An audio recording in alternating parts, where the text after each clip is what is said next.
나이가 들어갈수록 전부 대화의 주 내용을 보면 건강이니까 뭐가 좋더라, 어디 병이 잘하더라, 뭐가 몸에 좋더라, 늘 살펴보는 거죠. 우리 신앙도 마찬가지인 것 같아요. 신앙생활을 오래 하다 보면 뭐가 참된 신앙인가, 뭐가 잘못된 신앙인가 늘 자기 자신을 이렇게 진단해 보는 거예요. 이게 필요합니다. 그래서 건강에 영적인 성숙에 유익한 것을 우리가 찾아서 그것을 추구하고 그것을 누려야 되는 것이죠.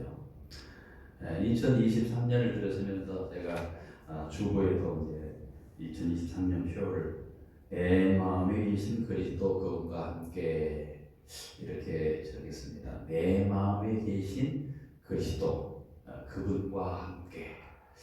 먼저 내 마음에 누가 계시다고요? 그리스도가 계시다. 내 마음에 계신 그리스도. 하나님이 어디에 계시는가? 사람들이 이렇게 묻습니다. 그러면서 가르치기를 하나님은 하늘에 계시다. 이렇게 대답을 하지요. 우리 주님께서 제자들에게 기도를 가르칠 때도 뭐라고 말씀하냐면은 하늘에 계신 우리 아버지요 이렇게 기도하라고 그러거든요. 하나님이 하늘에 계시구나. 에스라는 기도하면 우리 조상들이 하늘에 계신 하나님의 진노를 일으키신다. 그렇게 하늘에 계신 우리 하나님. 또 욥도 보라 이제 내 증인은 하늘에 계시고 고난당할 때 욥이 하나님을 향해서 하늘에 내 증인이 계시다 이렇게 말을 했어요. 솔로몬도 하나님은 하늘에 계시고 너는 땅에 있기 때문이다. 전도서에서 그렇게 표현, 전도서 5장 2절에 하나님은 하늘에 계시다. 뿐만 아니라 예수님도 주기도문을 가르치면서 반복해서 하늘에 계신 너희 아버지, 너희 아버지 거룩한 같이 너희도 거룩하라. 마태복음에 반복해서 하늘에 계시다 얘기해요. 하늘에 계신 내 아버지 그런 표현을 쓰고 있어요. 그래서 하나님이 하늘에 계시구나 맞는 말씀이죠. 하나님이 어디 계시는가 또 묻는다면 하나님은 어디에나 계시다 이렇게 말할 수가 있습니다. 누가 여러분에게 하나님이 어디 있어? 하나님은 어디나 계시다. 이 무소 부재 어느 장소이든 다 계신 하나님. 제가 기도 시작하기 전에 하늘에 내 자리에 돗자리를 빌지라도 거기 계시고 땅 끝에 갈지라도 거기 계시고 어디든지 계시는 하나님. 그래서 다윗이 고백합니다. 내가 주의 영을 떠나 어디로 가리까? 내가 주의 눈앞을 떠나 어디로 피하리까? 내가 하늘로 올라갈지라도 주께서 거기 계시고 지옥에 내 침상을 펼지라도 보소서 주께서 거기 계십니다. 시편 139편에 그렇게 하나님에 대해서 그런 하나님으로 표현하고 있습니다. 맞습니다. 하나님은 어디에나 계시는 하나님. 그렇기 때문에 우리가 이 세상 신앙생활을 할 때 그 어디나 계신 하나님, 무소부재하신 그 하나님을 인식하고 의식하고 살아가는 것이 참된 신앙, 참된 경건의 지름길입니다. 하나님을 의식할 때 경건하게 돼요. 하나님이 어디나 계시다는 것을 느낄 때에 죄악을 범한 두려움에서 벗어나게 됩니다. 이런 유익이 있죠. 또 어떤 분은 물습니다. 하나님이 어디 계십니까? 물으면은 하나님은 우리 안에 계시다. 성경은 또 그렇게 표현을 하고 있습니다. 하나님이 우리 안에 계시다. 오늘 우리가 살펴볼 이 말씀은 우리 안에 계신 하나님. 하나님 우리 속에 계시고 우리와 함께 계시고 우리 곁에 계신다. 이런 표현을 쓰고 있는 거죠. 성경의 분명한 진리 가운데 하나님, 진리 가운데 아주 중요한 진리는 하나님이 우리와 함께 계시다. 그 아주 대표적인 사건이 예수님이 이 땅에 아기 예수로 임마누엘 하나님이 우리와 함께 계시기 위해서 오신 거죠. 그러므로 하나님이 우리 속에 거하시는 하나님. 출애굽 29장에 보면은요, 그때 이런 표현을 쓰고 있습니다. 내가 이스라엘 자손 중에 거하며, 애굽에서 이스라엘 백성들을 끌어올 때 이스라엘 백성들을 향해 내가 이스라엘 중에 거하며 그들의 하나님이 되리니 그들은 내가 그들의 하나님이 여호와로서 그들 중에 거하려고 그들을 애굽 땅에 인도하여 낸 줄 알리라.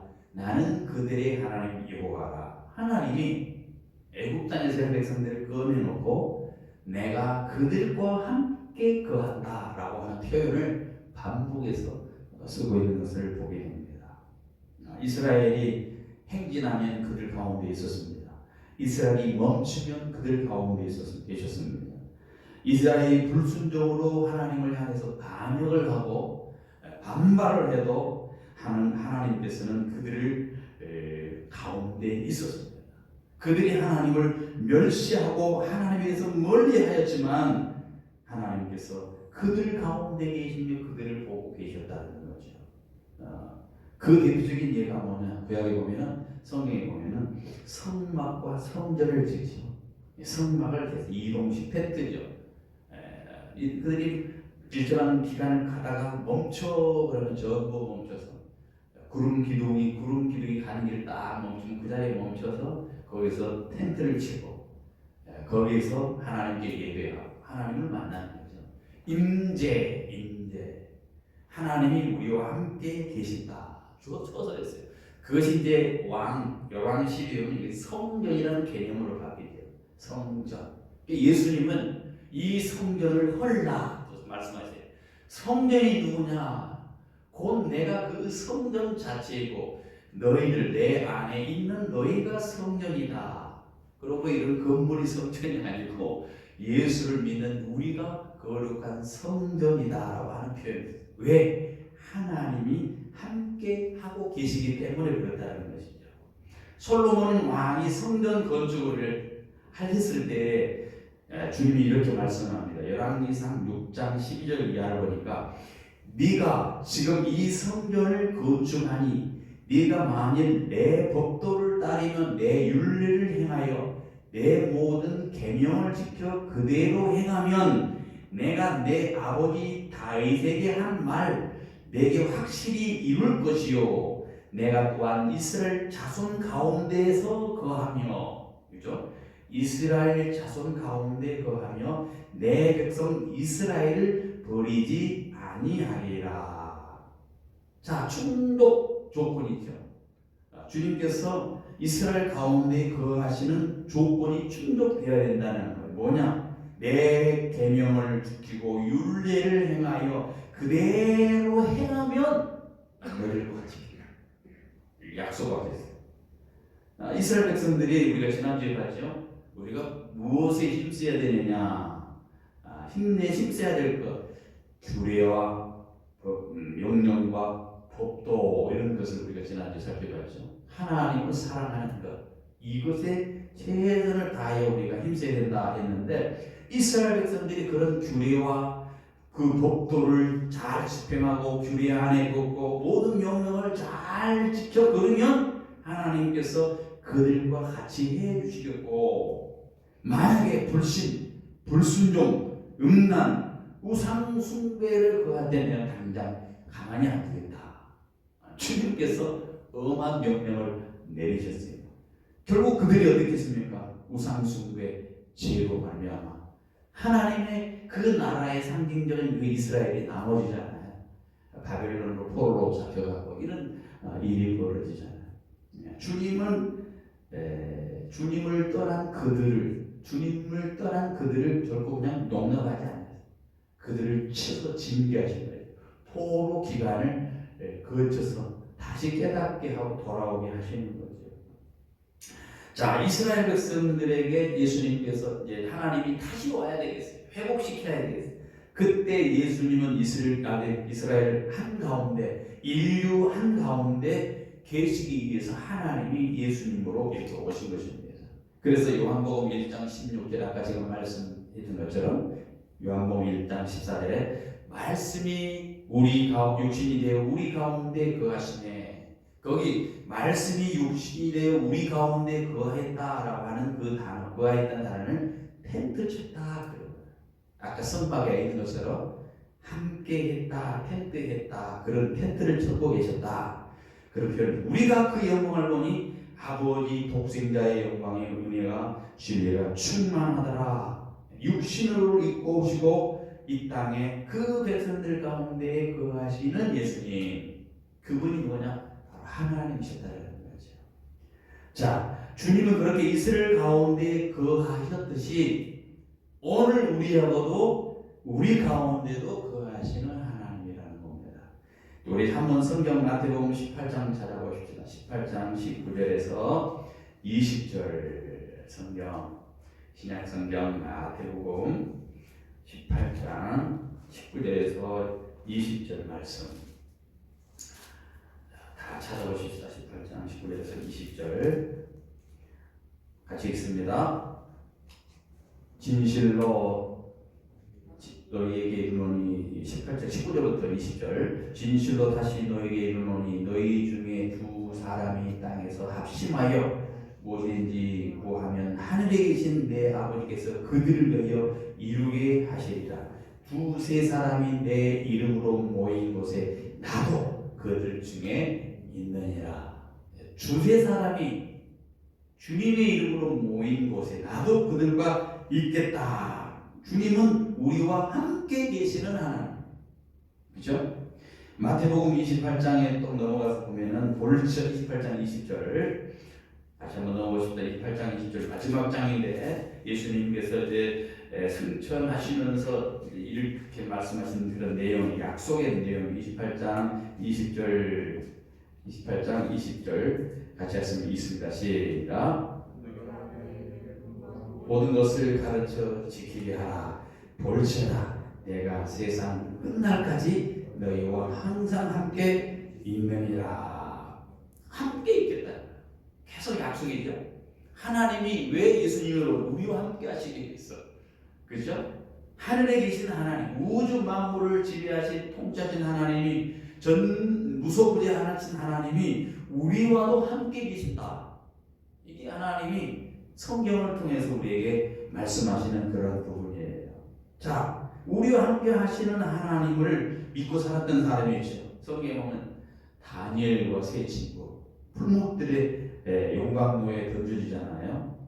우상 숭배하지 않겠다, 절하지 않겠다. 그래서 다니엘과 그 세 친구를 풀목불에 던졌는데 그때 세 명이 들어갔는데 몇 명이 돌고 있었다고요? 네 명이 함께 계신 거죠. 하나님이 그 풀목불 가운데에서도 함께 계신 거죠. 분명히 세 명이 던졌는데 어떻게 네 명이 속에서 돌고 있지, 불 가운데 속에 있지?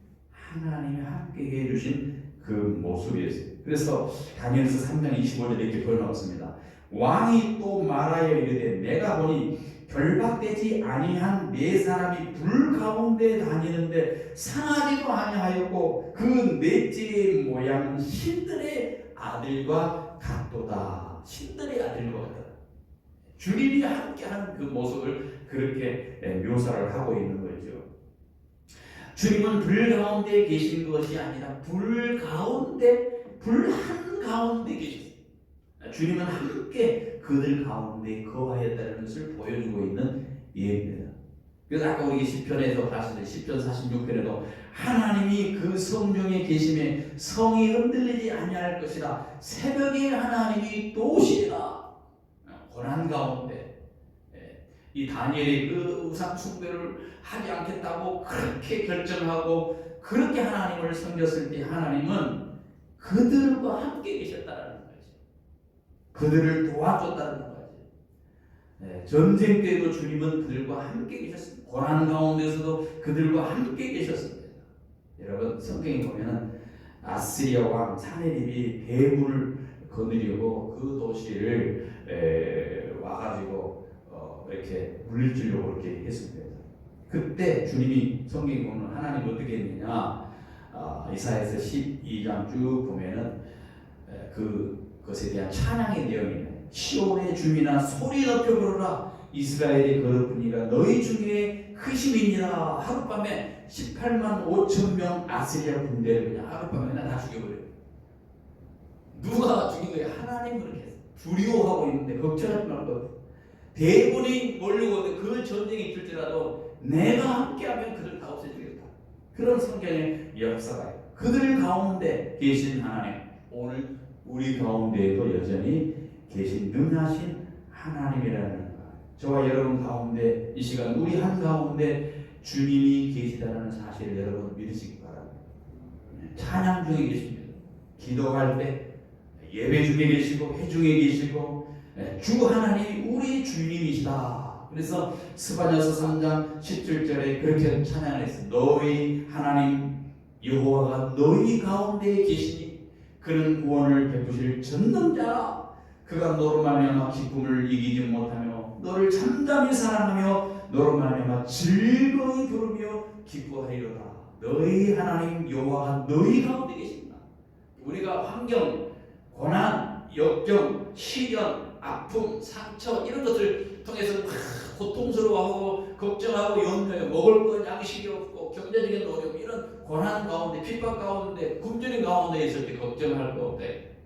너희 하나님 여호와가 너희 중에 계신 그것이 없다고 막 진짜 죽어가지고 그것이 없다고 절망하고 낙심하지 마. 왜냐? 하나님이 우리와 함께 계시다.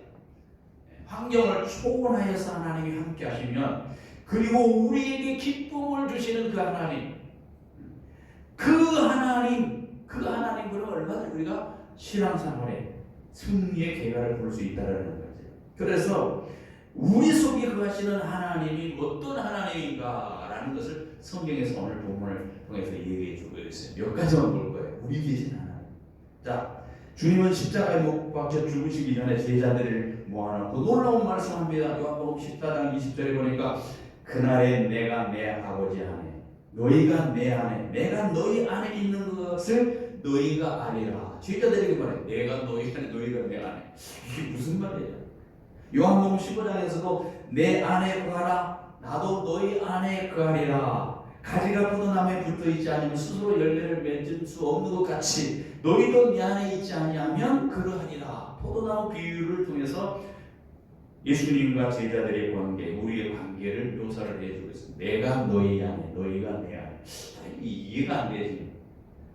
베드로, 요한, 야고보는 뭐가 느닷없이 내가 너희 안에 있으리라 라고 하는 말씀은 그냥 예수님의 사상, 예수님의 정신, 예수님의 어떤 영향력만 그렇게 말하는 것이 아니라 실제로 예수님이 함께 하겠다라고 하는 의미가 있어요. 그 속에 내재해 주겠다, 임재해 주겠다라고 하는 의미가 있었다는 거죠.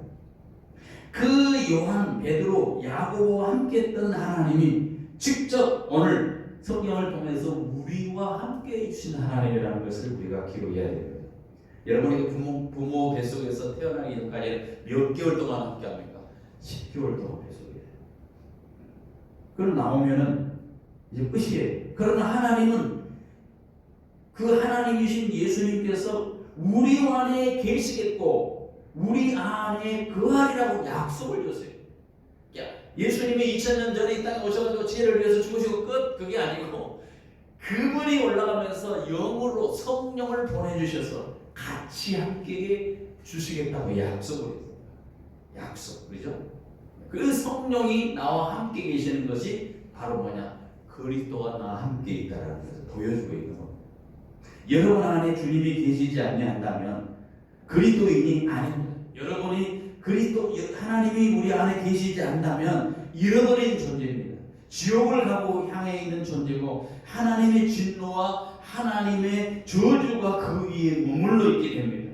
그래서 육신의 본능을 따라서 세상의 사람들처럼 그대로 행하다가 지나가는 그런 종말을 맞이해야 될 그런 자가 될 수밖에 없습니다. 우리 안에 주님이 계시지 아니하면 기독교 정신이 거하고 기독교 사상과 기독교 영향력만 살아있다면 하나님 계시지 않고 그런 사상, 그런 정신, 그런 영향력만 남아있다면 어떻게 보면 그 고매한 종교인 모습일 수 있습니다. 그러나 그가 영이 죽어있기 때문에 마귀의 자녀로서 멸망의 자녀가 될 수밖에 없습니다. 하나님이 영이 없으면 그렇습니다.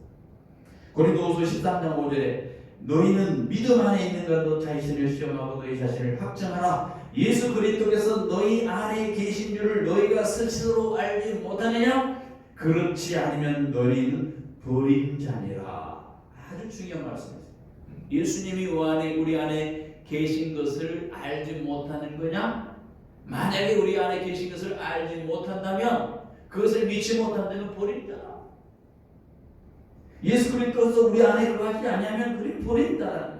교회를 빠짐없이 출석을 하고 성경 공부를 하고 성경을 어느 정도 이해하고 많은 선행을 하고 봉사를 하고 헌신된 사람으로서 사람들에게 존경과 칭찬을 받는 그런 덕이 있다 할지라도 하나님께 보실 때에는 예수가 그 사람 안에 없다면 버린 자고 하나님의 진노 아래 있는 자고 불순종의 자녀다. 극단적으로 마귀의 자녀다. 그래서 우리가 구원받았다라고 하는 의미는, 즉 그리스도인이라고 하는 의미는 어느 정도의 종교적인 교양, 성경적인 지식을 가졌다는 뜻이 아닙니다. 그 안에 그리스도가 계시는가 문제. 그리스도 안에 계신 그리스도인, 엔 크리스토스, 예수 그리스도의 사람, 예수 그리스도께 속한 사람, 그리스도가 그 속에 있는 사람, 그 사람이 누구냐? 그리스도인이. 그래서 성경 로마서 8장 9절에 너희 속에 하나님의 영이 거하시면 너희가 육신에 있지 아니하고 영에 있나니 누구든지 그리스도의 영이 없으면 그리스도의 사람이 아닙니다. 그리스도께서 내 안에 거하시면 그리스도인이고 내 안에 거하시면 새 생명의 사람이고 하나님의 자녀이지만 그리스도가 내 안에 없다면 버리움 받은 자고 여전히 잃어버린 양처럼 헤매고 있는 사람이다. 예수 그리스도를 하나님의 아들이요 나를 대신해서 십자가에 죽으시고 장사되었다가 부활하시고 사흘 만에 그 부활하신 그 하나님이라는 사실을 믿을 때에 누구냐? 바로 그 하나님이, 그 주님이 우리 안에 들어와 계십니다. 우리가 주를 고백했어요. 그분이 나를 위해서 죽으셨습니다. 십자가에 들어가셨습니다. 나는 주를 영접합니다. 우리 안에 계십니다.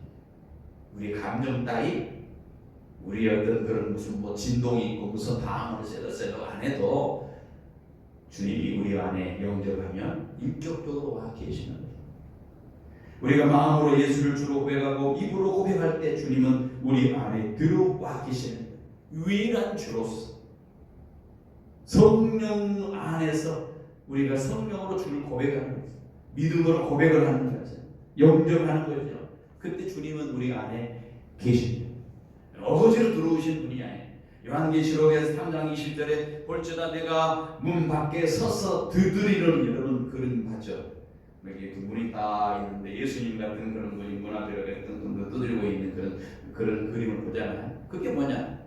예수님이 인격적으로 계신 인격의 하나님, 두드려가지고 우리가 문을 열 때 들어오시는 분이, 우리가 두드리지도 않고 문을 열지도 않는데 먹으려고 막 들어와서 하시는 분이 아니라는 거예요. 인격적으로 우리가 영접을 해야 됩니다.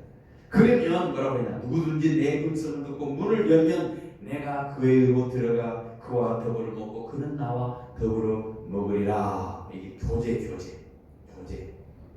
되는 거예요. 먹고 마시는 거예요. 교제. 식구가 되는 거예요. 주님은 우리를 불러내서 식사를 하는 것이 아니라 우리가 열어주는 문을 통해서 우리에게 들어와서 만찬하는 거예요. 만찬.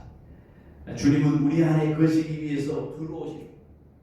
예수 그리스도는 종교가 아니에요. 예수 그리스도를 믿는다 종교가 아니에요. 예수 그리스도는 사상이 아닙니다. 예수 그리스도는 의식이 아니에요. 예수 그리스도가 누구냐? 하나님이야.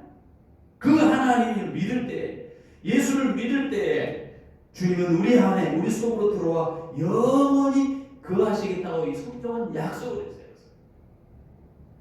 요한일서에 보니까 요한일서 3장 21절에 그의 계명을 지키는 자는 주의 안에 거하고 주는 그의 안에 거하시나니 우리에게 주신 성령으로 말미암아 그가 우리 안에 거하시는 줄을 우리가 아느니라. 성령으로 말미암아 우리가 이해하게 되는 거예요. 성령으로 믿게 되는 거예요. 세상의 지식으로 이론으로 안 맞아요. 어떻게 들어가서 먹는단 말이냐? 안 맞이죠. 어떻게 사람이 거듭나야 되는데 안 맞이죠. 하나님의 영이 들어와서 그 사람을 감동해서 믿음으로 고백하게, 주로 고백하게 하고 예수를 믿게 하게, 하나님을 섬기게 하게. 이러면 안 되죠. 우리는 알아서 믿어지는 것이 아니고 믿어서 믿음이라고 하는 선물을 받으니까 아니요. 믿는다 고백을 하는 거지. 하나님이 우리를 선물을 주셔서 우리가 믿게 하도록 그렇게 우리에게 은혜를 베푸시니까 우리가 하나님을 믿는 거예요. 2로는 따져도 1 더하기 2는 3이다. 2로로 알아서 우리가 믿어지는 거 아니라 믿어서 알아지는 거예요. 내가 하나님의 자녀가 되었구나. 그런 은혜를 받았구나. 내 안에 예수께서 변하시는구나.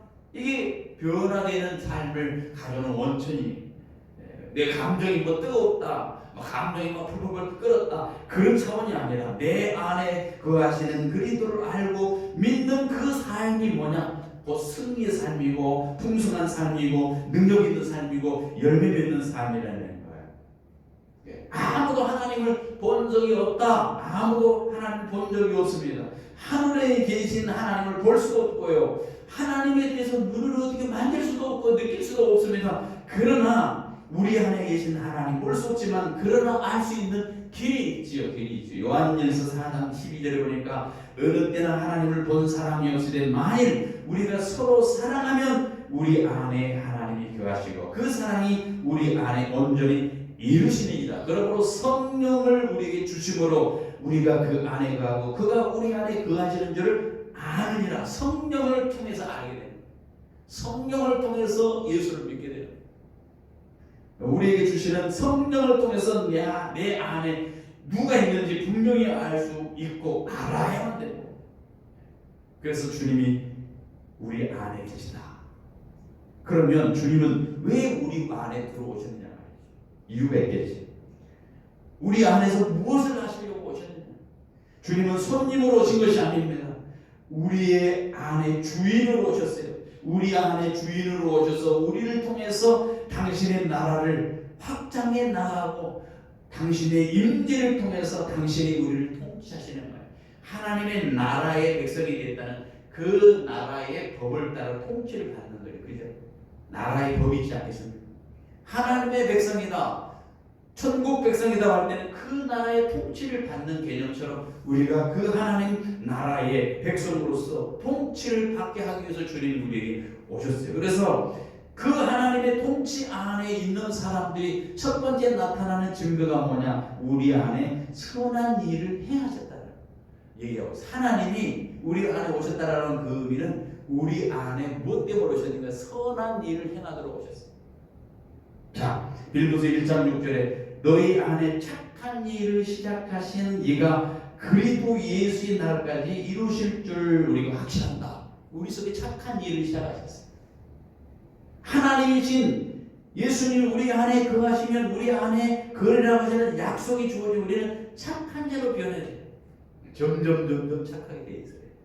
여러분 안에 주님이 계시지 않는다면 잃어버린 존재고 지옥을 향해 가는 존재고 하나님의 진노와 저주가 머물러 있는 존재고 육신의 본능을 따라 그렇게 살아갈 수밖에 없는 그런 존재지만 주님이 우리 안에 거하시면 우리가 어떤 존재가 됩니까?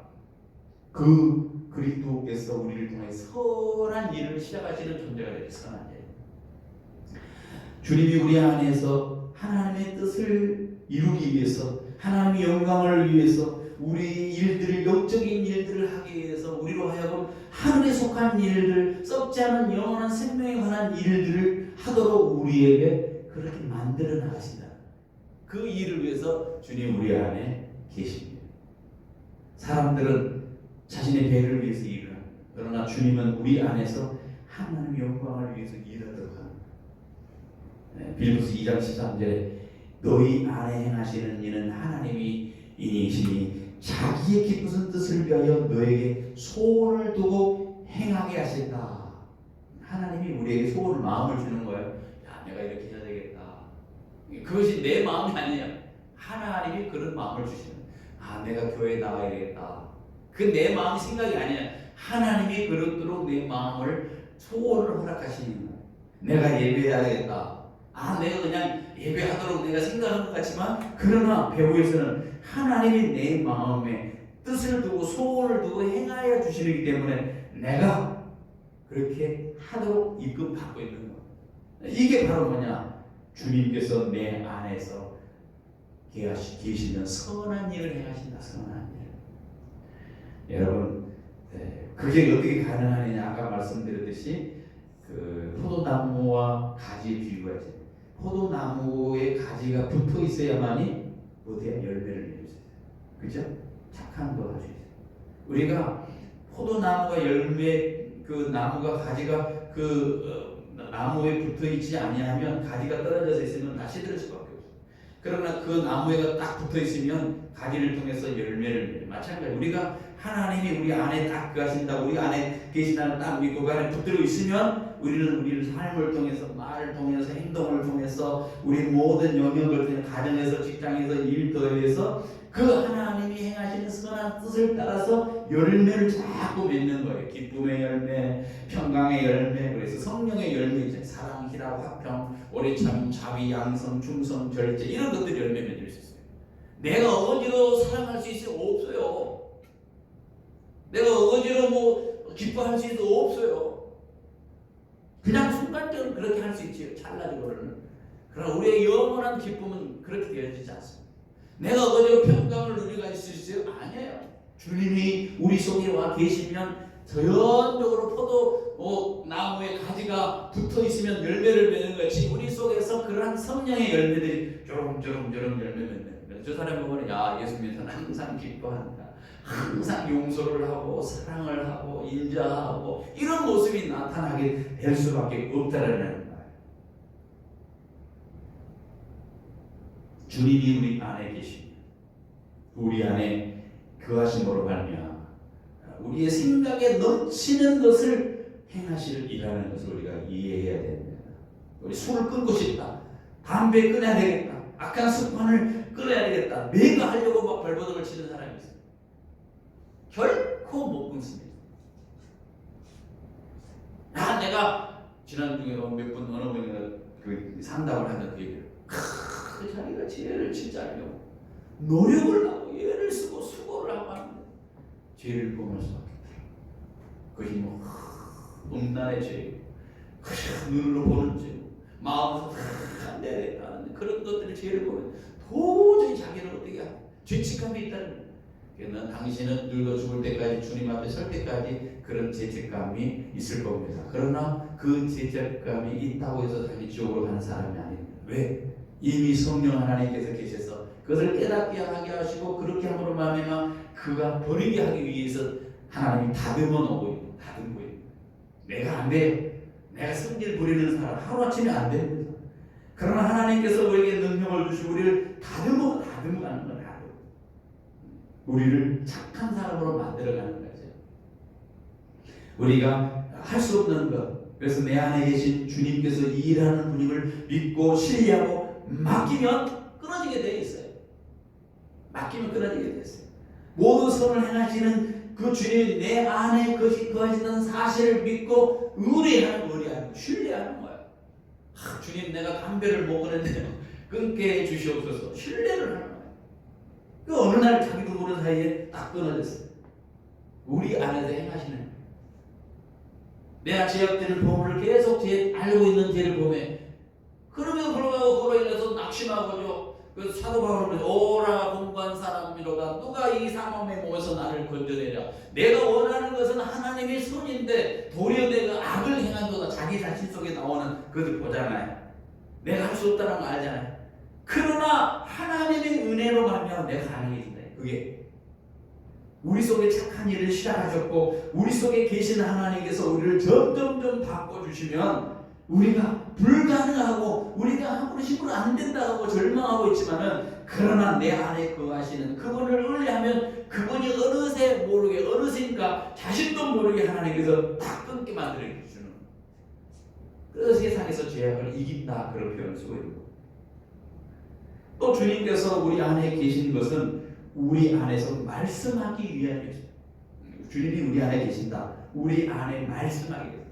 사도 바울이라는 사람이 이적과 능력과 막 기사 표적을 막 행함으로 사람들한테 사도라는 막 인정을 받았습니다. 그러나 이제 어느 날부터 사도 바울이 그리스도께서 그 말씀한 것을 그가 말하는 것에 함께 해주겠다고 약속을 하죠.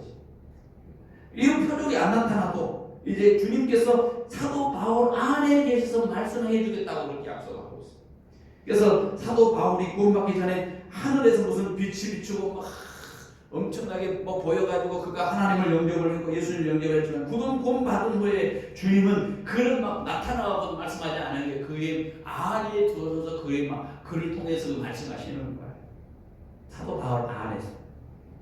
우리도 마찬가지죠.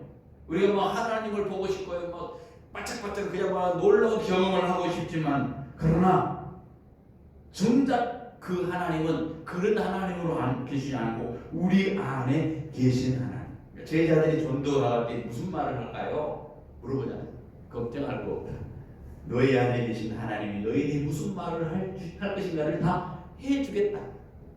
전도하기 위해서 내가 가면 무슨 말을 해야 돼요, 목사님? 걱정할 거 없어요. 그 사람 만나서 말을 하면은 하나님이 당신을 통해서 하실 수 있는 말을 하도록 해주시겠다. 성경을 읽을 때 주님은 우리에게 말씀합니다. 기도할 때 주님은 내 안에서 말씀합니다. 찬송할 때 주님이 내 안에서 말합니다. 어떤 사건을 통해서 주님은 내 안에서 말씀으로 깨우쳐 주는 거예요. 이렇게 막 계속해서 깨우쳐 주는 거예요. 하나만 더 하겠습니다. 주님께서 내 안에 계시는 것은 우리 안에 은혜를 넘치게 하기 위해서. 주님은 은혜의 복음으로, 은혜의 성령으로, 은혜의 보좌 앞으로 우리를 부르셨습니다.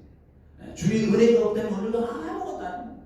고린도후서 9장 14절에 그들이 너희를 위하여 간구하며 하나님이 너희에게 주신 지극한 은혜로 말미암아 너희를 사모하노라. 주님은 우리 안에 계시는 넘치는 은혜를 베푸시는 분. 하나님의 은혜는 구원을 가져다 주고 하나님의 은혜로 우리를 의롭게 만들고 하나님의 은혜로 우리를 다스리고 하나님의 은혜가 우리를 가르쳐주는 거예요. 하나님이 우리 안에 계시다. 그리스도가 우리 안에 계시면은 그 은혜가 넘치면은 우리가 이웃에게 구제를 할 수 있어요. 이웃을 사랑할 수가 있어요. 이런 것을 나타나게 한다는 거예요. 그래서 고린도후서 9장 8절에 이렇게 쓰였습니다.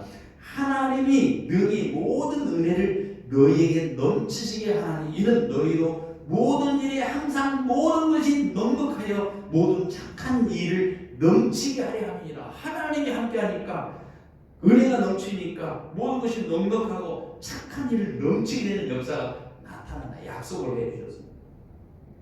이렇게 하나님이 우리가 함께 하신 것은 바로 하나님께 영광된 삶을 사는 데 목적이 있겠죠. 그렇죠? 이런 것을 다 말했습니다. 하나님의 영광을 드러내는 목적을 하고 여러분 우리가 기억해야 될 것은 주님이 내 안에 계시다는 사실이죠.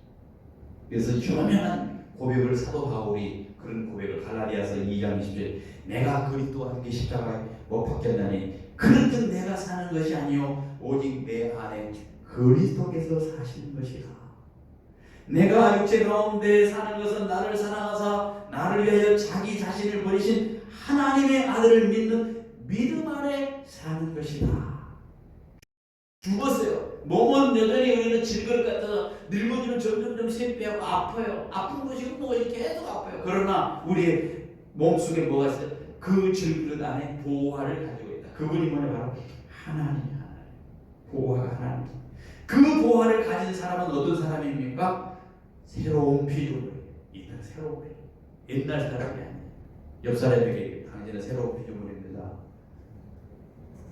새로운 피조물에는 승리가 예견되어 있는 사람. 그냥 죽음으로 끝나는 것이 아니라 예수께서 십자가에 죽으시고 부활하셨듯이 우리도 새로운 피조물로서 그러한 인생을 살아가도록 우리가 부름받은 사람들입니다. 여러분 사람들이 왜 두려웁니까? 왜 평안이 없습니까? 높이 높은 하늘에 계신 하나님, 너무나 멀리 떨어져 있는 볼 수 없는 그런 하나님만 생각하고 있어서 그렇습니다. 정말로 주님이 내 안에 계시다라는 사실을 믿는다면 왜 두려워요? 왜 염려합니까? 왜 평안이 없습니까? 성경의 이사야 10편 55편 22절에 내 짐을 여호와께 맡기라. 그리하면 너를 붙드시고 의인의 요동함을 허락지 아니하리라. 맡기라는 말이 하는 거예요. 주님께 맡기면 주님이 어떻게 하냐? 처리해 주시겠다. 여러분에게 힘든 일이 있습니까? 염려가 있습니까? 여러분이 스스로 그것을 어떻게 하려고 하지 말고 주님께 맡기라. 왜 너는 나를 맡기지 않느냐? 왜 내게 맡기지 않느냐? 당신이 맡기지 않고 죄책감 가운데 있어요. 죄를 보면 맡기면 돼요. 내가 죄를 범했습니다 주님. 내가 실수를 했습니다 주님. 맡기면 돼요. 주님께 일을 시키는 거예요. 공을 갖다 넘겨주는 거예요. 그러고 맡기고 그냥 주님의 일 처리해 줄 걸로 맡기고 기도하고 그 접수를 시키면 해결은 누가 하시느냐? 주님이 하십니다. 사건을 접수를 누구한테? 하나님이 맡겨요. 여러분 문제 접수, 질병으로 인한 접수, 세상 살아가는 모든 그런 문제들 이런 것을 기도로 무릎 꿇고 기도하고 맡긴다면 그 속에 왜 평안이 없겠냐? 안 맡기니까 평안이 없는 거예요. 내가 해보려고 하니까 평안이 없는 거예요. 아까 지난번에 말씀했던 그 상담하신 분 죄책감이 너무 많아요. 왜 그러느냐? 믿는다고 하지만 안 믿는 거예요. 안 맡기는 거예요. 계속 다 일 자기가 해야 된다고 생각하는 거예요. 그러니까 안 맡기는 거예요. 맡기는 것이 승리입니다. 맡기는 것이 평안입니다. 맡기지 못한 채 부들고 있으면 힘만 들고 엉망진창입니다. 우리 속에 거하시는 하나님께 맡기십시오. 가정도 직장도 일도 내 생도 맡기십시오. 맡기면 분명히 주님께서 우리를 책임져 주실 줄 믿습니다. 그래서 2023년 내 마음에 계신 그리스도, 내 마음에 계신 그리스도를 붙들고 신앙의 기본인 거예요. 맡기는 거예요. 붙들고 그분께 맡기고 내 안에 계신 그리스도를 늘 인식하고 살아가는 것이 신앙의 가장 기본적인, 그것이 없으면서 하는 모든 것은 가식이 될 수 있고 외식이 될 수 있고 형식이 될 수 있습니다.